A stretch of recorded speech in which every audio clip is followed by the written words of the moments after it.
Hello good morning. അപ്പോൾ ഇത് next day ആണ്. നെക്സ്റ്റ് ഡേ ഞാൻ കുറച്ച് നേരത്തെ എണീറ്റോട്ടോ. എനിക്ക് ഉറക്കം അത്രയ്ക്ക് അങ്ങോട്ട് ഇതായില്ല, കാരണം തമ്പുടും ഒക്കെ ഇടയ്ക്ക് കരയുന്നുണ്ടായിരുന്നു. ആളിപ്പോൾ സുഖമായിട്ട് ഉറങ്ങുന്നുണ്ട്. അപ്പോൾ എല്ലാവരും കുറച്ച് നേരത്തെ എണീറ്റു. നമ്മളൊരു 10 മണിയൊക്കെ ആയപ്പോഴത്തേക്കും നമ്മൾ മംഗലാപുരം റെയിൽവേ സ്റ്റേഷനിലെത്തി. അപ്പം നമ്മളെല്ലാവരും ബസ്സിന് വേണ്ടിയിട്ട് ഇവിടെ വെയിറ്റ് ചെയ്ത് നിൽക്കുവാണ്. വെയിറ്റ് ചെയ്ത് എല്ലാവരും തളർന്നു. ഫൈനലി ബസ് വന്ന് എല്ലാവരും കയറിയിരിക്കുകയാണ്. അപ്പോൾ എല്ലാവരും ഒന്ന് മുഷിഞ്ഞു കേട്ടോ. കുറച്ച് ഫ്രണ്ടിലോട്ട് പോയപ്പോൾ തന്നെ നമ്മളൊരു നല്ലൊരു റെസ്റ്റോറൻറ്റിൽ നിർത്തി ബ്രേക്ക്ഫാസ്റ്റും ലഞ്ചും ഒക്കെ ഒരുമിച്ചാണ്, ഒരു ബ്രഞ്ച് എന്ന് വേണമെങ്കിൽ പറയാം നമുക്ക്. ഓക്കെ, അപ്പം എല്ലാവരും ഫുഡ് കഴിച്ച് കഴിഞ്ഞപ്പോൾ ഭയങ്കര ഓണായി. പിന്നെ ബസ്സിൽ പാട്ടും ഡാൻസും അങ്ങനെ നല്ലൊരു വൈബായിരുന്നു.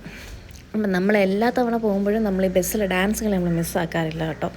അങ്ങനെ കുറച്ച് കഴിഞ്ഞപ്പോഴത്തേക്കും നമ്മുടെ തമ്പുട് കുട്ടിയും എൻട്രിയായി. തമ്പുടും കുറച്ച് സ്റ്റെപ്പൊക്കെ ഇട്ട് ഡാൻസ് കളിച്ചു. അത് കഴിഞ്ഞപ്പോൾ നമ്മൾ അമ്മമാരെ റൗണ്ടായിരുന്നു, അമ്മമാരും ഡാൻസ് കളിച്ചു. അങ്ങനെ നമ്മൾ ദേവിയുടെ ആർച്ചിൻ്റെ അവിടെ എത്തി കേട്ടോ. കൊല്ലൂർ മൂകാംബിക ദേവി ക്ഷേത്രത്തിൻ്റെ എൻട്രൻസിൻ്റെ അവിടെ എത്തി.